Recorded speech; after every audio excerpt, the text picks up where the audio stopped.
নমস্কাৰ সকলোকে স্বাগতম জনাইছোঁ অন্য এক নতুন ভিডিঅ'ত। তো ছাত্ৰ ছাত্ৰীসকল যিসমূহে নিযুত মইনা আঁচনি বা নিযুত বাবু আঁচনিৰ কাৰণে আবেদন কৰিছে বা কৰিব গৈ আছে সিহঁতে এটা প্ৰব্লেম পাইছে যে সিহঁতৰ অনলাইন ফৰ্ম কেনেকৈ ডাউনলোড কৰিব। তো সেইটোকে এইটো ভিডিঅ'ত ডিছকাছ কৰিম আৰু লগতে ক'ম যে তোমালোকে কলেজত নিযুত মইনা আঁচনি বা নিযুত বাবু আঁচনিৰ কাৰণে কি ডকুমেণ্টছ জমা দিব লাগিব। ভিডিঅ'টো মন দি শুনিবা।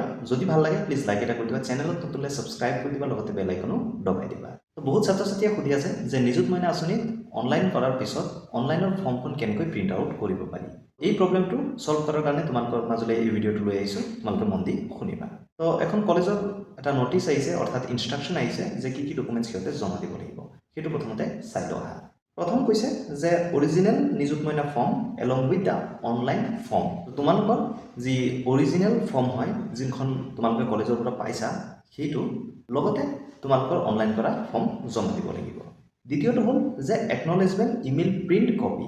তোমালোকে ইমেইলত যিটো মেছেজ পাইছা সেইটো তোমালোকে এটা প্ৰিণ্ট কপি দিব লাগিব। তোমালোকক ক'ম যে তোমালোকে সেইটো কেনেকৈ প্ৰিণ্ট কৰিবা। তৃতীয়তে কৈছে যে তোমালোকৰ যি বেংক পাছবুক হয় সেইটোৰ একাউণ্ট ডিটেইলছ অহাকৈ এটা জেৰক্স কপি দিব লাগিব। চতুৰ্থতে কৈছে যে তোমালোকৰ যি আধাৰ কাৰ্ড হয় তাৰো এটা জেৰক্স কপি দিব লাগিব। 5 নম্বৰত কৈছে যে declaration by students to be unmarried sign by village headmen. তো তোমালোকে এটা প্ৰমাণপত্ৰ দিব লাগিব, গাঁওবুঢ়াৰ পৰা আনিব লাগিব সেই প্ৰমাণপত্ৰ, য'ত লিখা থাকিব যে তোমালোক মেৰিড নহয়। এই যিখিনি ডকুমেণ্টছ মই ক'লোঁ হয়তো প্ৰত্যেক কলেজৰ কাৰণে এপ্লিকেবল বা প্ৰযোজ্য নহ'বও পাৰে, তোমালোকৰ কলেজৰ হয়তো অকণমান বেলেগ হ'ব পাৰে, কিন্তু তোমালোকৰ যিখিনি ডকুমেণ্টছ অনলাইন ফৰ্ম, লগতে একনলেজমেণ্ট মেইল আৰু তোমালোকৰ যি আধাৰ আৰু বেংক একাউণ্ট ডিটেইলছ সেইখিনি তোমালোকৰ দিবই লাগিব। আৰু যেতিয়া তোমালোকে এইখিনি ডকুমেণ্ট জমা দিব যাবা, লগতে তোমালোকে অৰিজিনেল কপি আধাৰ কাৰ্ডৰ বা বেংক পাছবুকৰো লগত লৈ যাবা, যেন সিহঁতে ফিজিকেলি তোমালোকৰ ডকুমেণ্টছখিনি চেক কৰিব পাৰে। তো 1 নম্বৰতে মই যিটো ক'লোঁ যে তোমালোকৰ অৰিজিনেল ফৰ্মৰ লগত তোমালোকৰ যি অনলাইন কৰা প্ৰিণ্ট কপি হয় সেইটো তোমালোকে জমা দিব লাগিব। তো তোমালোকক কৈ দিওঁ যে এতিয়ালৈকে অনলাইনৰ যি ফৰ্ম হয় সেইটো প্ৰিণ্ট কৰাৰ কোনো অপশ্যন অহা নাই। তোমালোকৰ যি জিমেইল কপি হয় একনলেজমেণ্ট, সেইটো লগতে এপ্লাই কৰোঁতে যিটো ছাকচেছ মেছেজ দেখুৱায় বা পপ আপ যিটো দেখুৱায়, যিটো তোমালোকে হয়তো কিছুমানে স্ক্ৰীনশ্বট ল'ব পাহৰি গৈছে, তো তাৰ কাৰণেও তোমালোকক চলিউশ্যনটো দিম।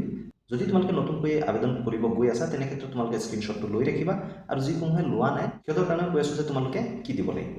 তোমালোকৰ জিমেইলত যিটো আহিছে একনলেজমেণ্ট সেইটো তোমালোকে দিব লাগিব। সেই জিমেইলটো তোমালোকে কেনেকৈ প্ৰিণ্ট কৰিব বা ছেভ কৰিব মই তোমালোকক দেখুৱাই দিম, নিজৰ মোবাইলৰ পৰাই তোমালোকে পাৰিবা।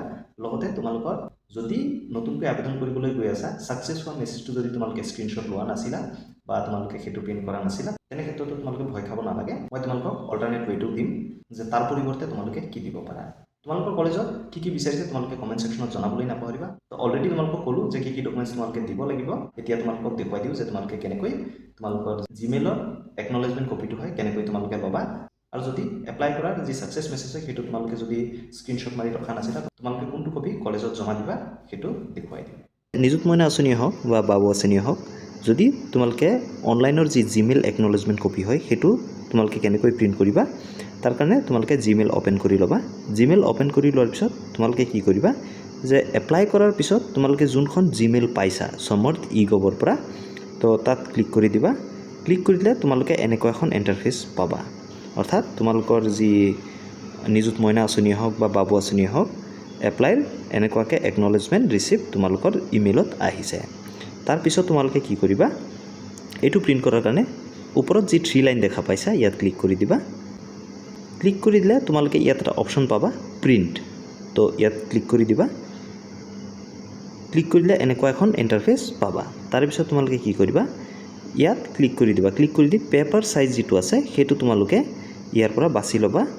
ইয়াত চাবা যে ISO A4, তো এইটোত ক্লিক কৰি দিবা। তো চিলেক্ট কৰি দিয়াৰ পিছত ইয়াত এটা PDF অপশ্যন দেখা পাবা, ইয়াত ক্লিক কৰি দিবা। ক্লিক কৰি দিয়াৰ পিছত তোমাৰ ফল্ডাৰত লৈ আহিব।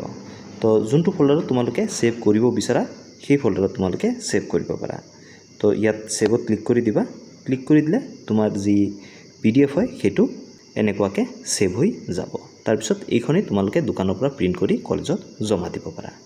আৰু ইয়াৰ উপৰিও কলেজসমূহে যদি তোমালোকৰ এপ্লাই কৰা ডেশ্ববৰ্ডৰ ইমেজটো বিচাৰে তেনে ক্ষেত্ৰত তোমালোকে কেনেকৈ কৰিবা, গুগল ক্ৰমটো অ'পেন কৰি ল'বা, SHESP সমৰ্থ বুলি চাৰ্চ কৰি দিবা। চাৰ্চ কৰিলে এনেকুৱা এখন ইণ্টাৰফেচ পাবা।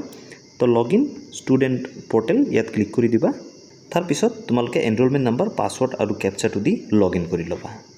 তো লগ ইন কৰি দিয়াৰ পিছত তোমালোকে এনেকুৱা এখন ইণ্টাৰফেচ পাবা ইয়াত 3 লাইনত ক্লিক কৰি দিবা ক্লিক কৰি দিয়াৰ পিছত তোমালোকে স্কলাৰশ্বিপত গুচি যাবা স্কলাৰশ্বিপত গুচি যোৱাৰ পিছত তোমালোকে ইয়াত চাব পাৰা যে তোমালোকৰ যি স্কলাৰশ্বিপ আছে তাৰ ডিটেইলছ কেতিয়া তোমালোকে এপ্লাই কৰিছিলা তো এইটো তোমালোকে কেনেকৈ দিবা যেহেতু এটা স্ক্ৰীনশ্বটত নাহে তোমালোকে আকৌ 3 লাইনত ক্লিক কৰি দিবা ক্লিক কৰি দিয়াৰ পিছত তোমালোকে ইয়াত এটা অপশ্যন পাবা যে শ্বেয়াৰ বুলি তো ইয়াত ক্লিক কৰি দিবা ক্লিক কৰি দিলে তোমালোকৰ এনেকুৱাকৈ ইণ্টাৰফেচ আহি যাব তাৰপিছত তোমালোকে কি কৰিবা ইয়াত এটা অপশ্যন দেখা পাইছা প্ৰিণ্ট তো ইয়াত ক্লিক কৰি দিবা তো ক্লিক কৰি দিলে এনেকুৱাকৈ আহি যাব তুমি যেনেকৈ জিমেইলটো সেভ কৰিছা ঠিক তেনেদৰে তোমালোকে পেপাৰ সাইজটো সিলেক্ট কৰি ল'বা পেপাৰ যেটো সাইজ তোমালোকে দিব লাগে A4 সাইজটো দি তোমালোকে ইয়াত পিডিএফত ক্লিক কৰি সেভ কৰি দিবা আৰু ইয়াৰে কপি এটা তোমালোকে জমা দি দিবা ভিডিওটো ইনফৰমেটিভ লাগিলে লাইক এটা কৰি দিবা তোমাৰ বন্ধু বান্ধৱী সকলৰ লগত শ্বেয়াৰ কৰি দিয়া যেন সিহঁত উপকৃত হয় চেনেলত নতুন চেনেলটো সাবস্ক্ৰাইব কৰিবলৈ নাপাহৰিবা আৰু তোমালোকক আকৌ এবাৰ কৈছোঁ যে তোমালোকৰ কলেজত কি ডকুমেণ্টছ বিচাৰিছে তোমালোকে কমেণ্ট সেকশ্যনত জনাবলৈ নাপাহৰিবা